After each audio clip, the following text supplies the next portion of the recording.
Ladies and gentlemen, welcome to my channel. So mtu wangu, Diamond na Zuchu kwanza hawakuwahi achana, unaona.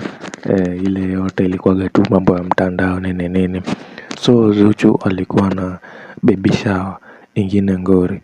As you all know, Zuchu akona ball na ana expect baby, na mtoto ni wa Diamond, unaona. So hiyo baby shower iliatendiwa na wase wengi, kina Zuhura, familia ya Diamond, familia ya Zuchu nini nini, na ilikuwa one of the biggest baby showers, unaona.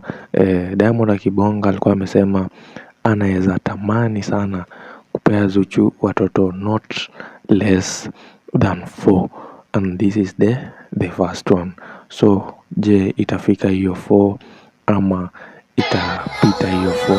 Hiyo yote tunaweza ijua tukingoja, naona. But mambo ya mtandao nini nini ati break up, kuna mtu kai